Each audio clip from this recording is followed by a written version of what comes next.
بہت ہی عجیب کیس دیکھا ہے کہ میریکولسلی وہ ٹھیک ہو گیا، یا آپ نے دیکھا کہ بہت ہی اسے کوئی کریٹیکل النس تھی یا بہت کوئی سیریس ایشو تھا، چلیں let's put it that way, لیکن اس نے اپنے آپ کو نکالا اس سے تاکہ آڈینس بھی تھوڑی موٹیویشن پکڑے. میری امی کا بھی 31 دسمبر کو انتقال ہو گیا. تو ان کو 3 سال پہلے اسٹیج 4 کینسر ڈائگنوز ہوا تھا. اچھا. تو وہ کافی ویٹ بھی تھا، کافی بیمار تھی، مطلب چل بھی نہیں سکتی تھیں. تو میں اس وقت ایک کتاب تھی cancer as a metabolic disease, تو اس کو تھوڑا میں نے پورا تو نہیں پڑھا لیکن تھوڑا مجھ سے آئیڈیا ہو گیا تھا. تو میں نے وہ امی کو فاسٹنگ کرانی شروع کی، ڈائٹ کرانی شروع کی. امی کا 20 kg ویٹ ریڈیوس ہوا، ٹیومر مارکرز نیچے آئے، اور وفات سے 3 ماہ پہلے وہ منال تک گئیں، اور بڑا پراپر نہیں کہ ہمارے ساتھ گھومی پھری. اور پھر جو اللہ کا فیصلہ تو اس کے آگے تو سر تسلیم خم. لیکن ہم سب کو جو سب سے زیادہ خوشی ہے نا کہ وہ 3 سال امی نے بڑے بھرپور جیے.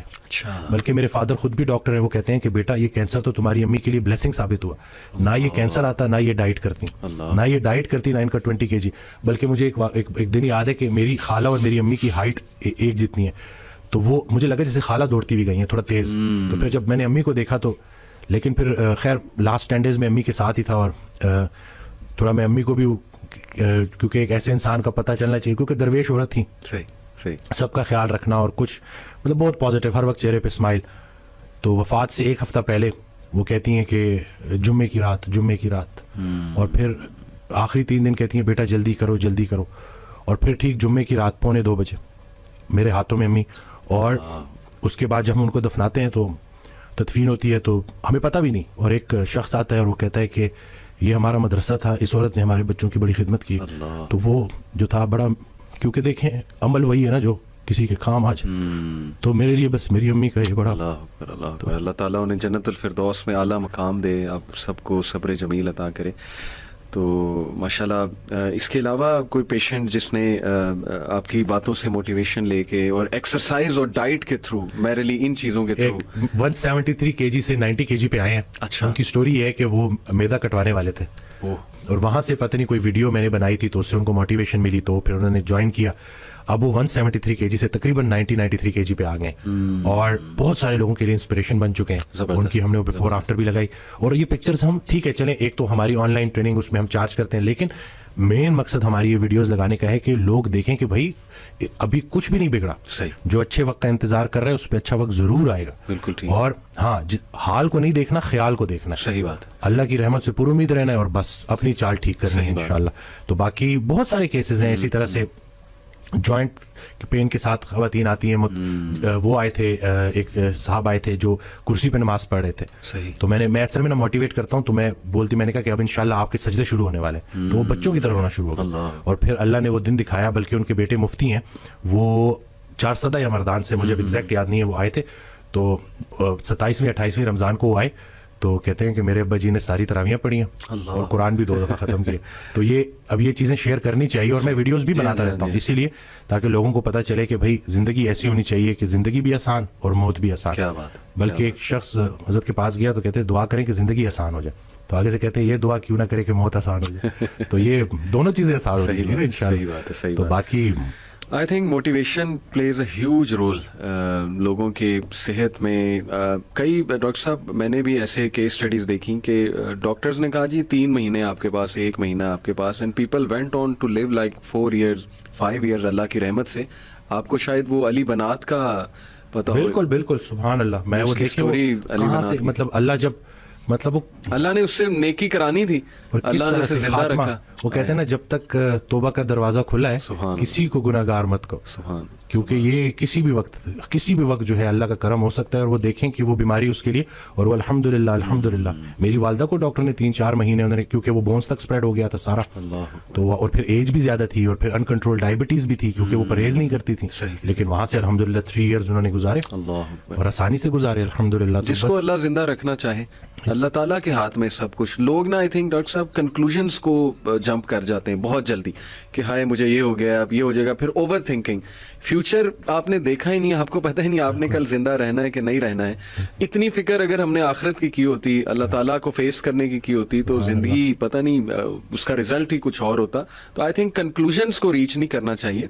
It's too early to reach to conclusion. Doctor भाई कोई खुदा तो नहीं है ना. डॉक्टर ने अगर आपको एक बात कह दी है तो ठीक है, उसने अपने नॉलेज के मुताबिक कह दिया, लेकिन असल में शिफा देने वाली ज़ात अल्लाह है, चलाने वाली ज़ात अल्लाह ताला है. कई लोग हैं डॉक्टर्स कहते हैं जी आपको तो हो ही नहीं सकता, लेकिन ये कि बहुत सी चीज़ें उन्हें हो जाती हैं मोटिवेशन के through. But main thing is के कंट्रोलिंग द एंग्जाइटी. बिल्कुल कि आपने ना बस राजी रहना है और अपने आप को बिजी रखना है और पॉजिटिव लोगों में बैठना है. अच्छा, दिक्कत लोगों की तरफ से होती है. और उस दिन में एक जुमला मुझे बड़ा अच्छा लगा कि किसी की फितरत जानने के बाद उससे झगड़ा करना भी उस पे साथ जुल्म करना है. जब आपने एक बंदे को देख लिया कि वो एंग्जाइटी से गुजर रहा है और आप बजाय से कि उसको बोलो कि ड्रामे कर रहे हो, उसके साथ बैठो. वो किसी ने उस दिन हज़रत से पूछा कि क्या गैर मुस्लिमों को भाई कह सकते हैं, तो जवाब दिया कि पहले भाई को तो भाई कह दो. पहले भाई को तो भाई कह दो जो तुम्हारे साथ है. सही. बाकियों की तो छोड़ो ना, क्योंकि सारा पूछा ही इनका जाना है पहले. सही बात. सही. कि आपके जो अपने करीबी रिश्तेदार हैं, तो ये रिश्तेदार जो इर्द गिर्द के हैं, इनका बड़ा रोल है. अगर एक बंदा आइसोलेट हो गया है तो तरीके से उसके साथ बैठे और उसको वही फिलहाल सुनाएं जो वो सुनना चाहता है. पहले उससे ताल्लुक बना लें, फिर आहिस्ता आहिस्ता. जैसे मेरे पास एक बच्चा आया, उस दिन वो ड्रग्स लेता है, तो मैंने वो पूरी उसकी जो है, जब पूरी काउंसलिंग में ना, मैंने एक दफ़ा भी जो है ये चीज़ नहीं छेड़ी. सही. और उनकी वो मदर बार बार बोल रही कि ये ऐसा है, ये ऐसा है. तो खैर मैंने उस बच्चे को बाहर भेजा और मैंने कहा कि मैंने एक दफ़ा इस बच्चे को बोला. मैंने कहा आप क्यों बार बार. सही बात. कि मैंने कहा वो उससे नफरत ना करें, वो आहिस्ता आहिस्ता छोड़ देगा, फिटनेस की तरफ आएगा, एक्सरसाइज की तरफ आएगा, डाइट की तरफ आएगा, निकल आएगा जी. तो ये बस यही है ना कि लोग जो इर्द गिर्द के रिश्तेदार हैं वो भी बड़ा काम खराब करते हैं. Exactly. वो समझते नहीं है अगले को, ऐसे और बस धुतकार देते हैं. और फिर जो अगर आपने अपने घर से ही आपको सोशल सपोर्ट ही नहीं मिली अगर आपको, तो जाहिर है फिर बड़ा. थोड़ा सा अगर आपसे पूछना चाहूँ इफ यू आर कंफर्टेबल कि व्हाट क्लिक्ड फॉर यू. आपने कहा कि आपने काफ़ी अर्सा एंग्जाइटी फेस की, वो सिंगल चीज़ या वो चले नंबर ऑफ थिंग्स जो आपके लिए क्लिक की, वो क्या? जिसे मैं अपना बदतरीन दौर समझ रहा था, वो बेहतरीन दौर का आगाज था. अच्छा. पहले हुआ मैं अकेला, क्योंकि मैंने एक डिसीजन लिया, सबने छोड़ दिया, ठीक हो गया. इतनी आइसोलेशन थी कि, और पहले बिल्कुल मुझे अल्लाह की रहमत से मैं नाउमीद हो गया था और मुझे लिटरली वो सुसाइडल थॉट्स भी आना शुरू हो गए. तो इसी दौरान मैं एक वीडियो सुन रहा, तो उसमें वो अल्लाह ने किसी ना किसी को बहाना बनाना होता है, वसीला बनाना होता है. तो वो कासिम अली शाह साहब की ना मैं सुन रहा तो एक वीडियो, तो उसमें उन्होंने कहा कि हज़रत वासिफ़ अली वासिफ़ रहमतुल्लाह अलैह. तो मैंने वैसे ही ना मैंने सर्च किया, तो पहली वीडियो जो सामने आई वो थी गम. तो अब वो मैंने क्लिक की, क्योंकि अब वो जैसे मैंने क्लिक की तो उसमें अल्फाज ये थे कि गम में गम देने वाले को याद रखना. याद रखना तेरा रब से सबसे करीबी रिश्ता सजदे का है, और उससे भी करीबी रिश्ता आंसुओं का है. आंख में आंसू हैं, सर सजदे में डाल, नाम मोहम्मद आहों में, देख ये गम तुझे कैसे सरफराज करता है. ये वो मोती हैं जो तुझे तेरे मुकाम से आशना करेंगे. गम से घबराना नहीं है, गम को रीड करना है. वो हदीस शरीफ नहीं सुनी कि जिस बाप ने 3 बेटियों को पाल पोस के बड़ा किया और रुखसत किया, यानी कि रुखसती का गम बर्दाश्त किया, जो 3 दफ़ा, क्योंकि जितनी प्यारी बेटी होगी उतना बड़ा गम दे के जाए. तो जो 3 दफ़ा इस गम से गुजार दिया गया, अगला मुकाम उसका रसूलुल्लाह सल्लल्लाहु अलैहि वसल्लम के साथ है. तो गम तो तुझे अल्लाह के करीब करने आए, ये शॉर्ट कोर्स है. अब मेरे लिए जो मेरी तन्हाई थी वो मेरी सबसे बड़ी सपोर्ट इसलिए बन गई कि मुझे कोई डिस्ट्रैक्ट करने वाला नहीं था. फिर मैंने और सुना, फिर मैंने और लोगों को सुना, फिर मैंने इसी तरह से यूथ क्लब, इसी तरह से ताहा इब्न जलील, सारा अक्सर जब वो जो था, जो लास्ट जो हमारा हुआ था, तो उसमें मैंने उन्हीं की सुनी बातें उन्हीं को सुना रहा था. तो बस देखें ना, कहीं से भी अगर, और उनसे भी जब पूछते थे ना जैसे कि आपके लिए हम क्या करें, तो उन्होंने कहा कि मेरा ये पैगाम लोगों तक पहुंचाओ कि ये जो हम अमल से खाली हो गए हैं ना, वो इल्म जो अमल से खाली रह जाए उसका भी पूछा जाएगा. सही बात. तो करने वाले काम है, कर डालो. हमारा सबसे बड़ी खुशफहमी हमारी ये है कि हमारे पास टाइम है. हम अनफॉर्चुनेटली आखिरी सांस को मौत समझते हैं. बचपन मर गया, जवानी मर गई. जवानी तो हाथों से ऐसे निकल जाती है जैसे मेहंदी का रंग, ठीक है. और फिर जब आपको पता चलता है तो आप उस बुढ़ापे में हो, और अब आप जब माजी में देख रहे होते हो कि कहीं मैं अब क्या लेके जा रहा हूँ अल्लाह के पास. तो यही है कि यही वक्त है.